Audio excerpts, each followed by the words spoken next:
Alright guys, in this Trek into DIY Tech, we're actually gonna build that quad beetle that we featured in the, if you haven't checked it out, this is the project planning sheet that we used in the project planning sheet video. So we'll put a link to the project planning sheet video up there, and you guys can check that out. But yeah, we're gonna split this up into two videos. And since I have a day job and I'm short on time, I'm going to do them on my breaks. So this is going to turn into a build montage, time-lapse, hyperlapse video. Anyway, enjoy the build, and I'll see you at the end of the build. We're going to do the programming in the second video, so look out for that after this video.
So this is where I turn that project planning sheet, the block diagram on that project planning sheet, I turn it into a schematic here.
Okay, if you guys are a feather fan, don't look, because I'm about to rip this guy out. We've got this is a 3.3 volt board, and what I want to do is I want to use the raw battery from here so that we can use the voltage, the regulator, to give us 5 volts for the servos. So 5 volts is coming off of here for the servos. I'm going to run the raw battery here, V in, and I'm just going to go ahead and use the onboard regulator from this guy to run the logic over here. I just wanted to simplify things. And, you know, if I damage this guy by having the wrong voltage levels and stuff like that, it's not It's not such a big. This is a clone, obviously. So if I lose this guy, I just had this guy in the bin. So if I lose this guy, it's not so much of an issue. What I plan to do in the future, if this works, and memory space is low on this guy, so I'm hitting 20% already with the current just test program. If this works out, however, I am going to order several Arduino Nanos, the actual Arduino Nanos, and same footprint, so we'll just drop it in there. We'll take this one out and drop in the new one. But anyway, that's what's going on here. So you can see I moved the pin locations from here to where it is on the Nano here. So, and again, we left that open as to which microcontroller we were going to use on the we didn't actually specify which microcontroller we were using, just that it was this roundabouts, that's this size. So no big thing. Sometimes you gotta pivot, but on with the build.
So here you can see I'm adding a couple of pull-up resistors to the antennae switches so that by default they'll be high, and if they sense something or if it bumps into anything with the antennae, it'll pull it low and I'll be able to see that on the Arduino board.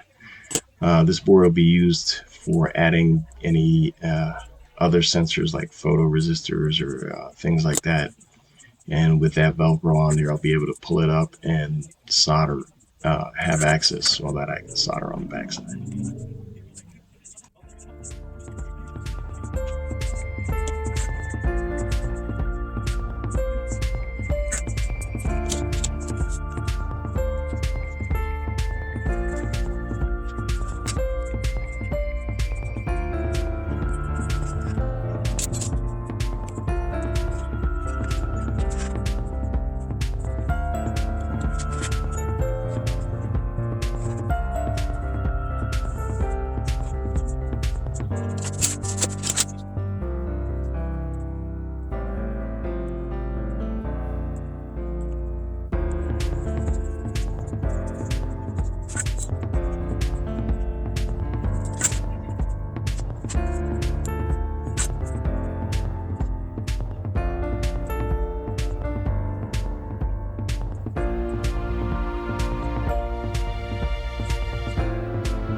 It's clear just how much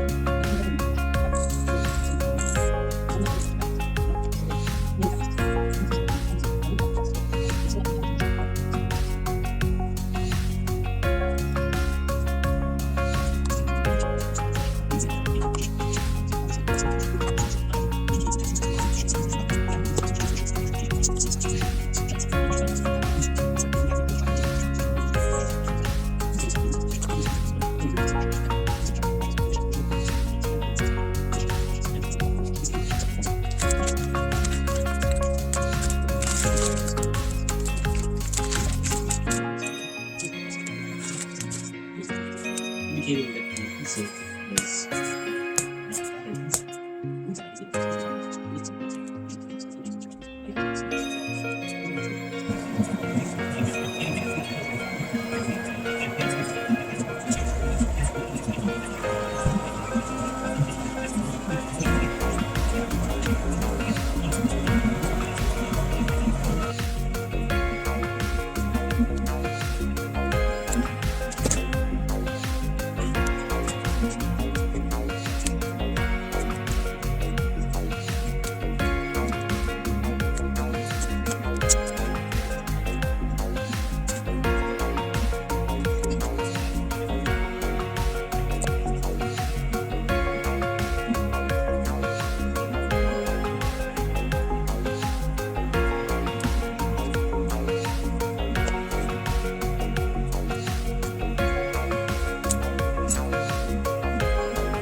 All right, so this is a technique that I have used on a few robots, and I just get paper clips, straighten them out, and then I use ring terminals on the end. I just solder those on there, and that gives me a structural component, and it works out pretty well. So you can use different thicknesses of paper clip to give you different levels of stiffness.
All right, guys.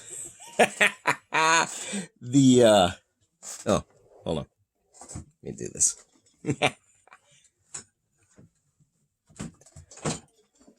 All right.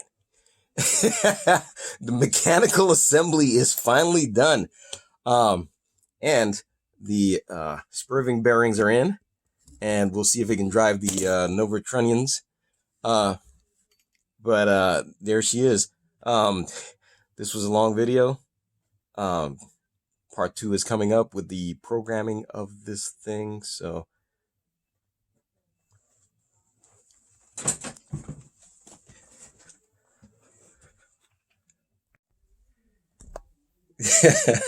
all right, so that was a lot of fun. Hope you guys enjoyed that seriously low budget assembly of this thing here. Yeah, all these components, I mean, everything all together. Uh, I don't, I don't think we really hit $50 on here. Although, if you do use the Arduino Nano or the Nano Every or one of those that can fit in the same footprint, has a little bit more power. That's 20 something plus dollars there, so that would bump it up a little bit. But as it stands, this thing is yeah, it's ready to go. Like I said, part 2 is coming up with the programming of this thing. We're gonna do some simple programming. We're gonna use Bluetooth to control it again, because the Bluetooth tank turned out really well. So we're gonna use the same Bluetooth controls for this guy. And as always, I appreciate the time you spend with me. So thanks for watching. And if you have any comments, suggestions, questions, put them in the comments below. I'll try to get to them all. And we'll see you in the next video.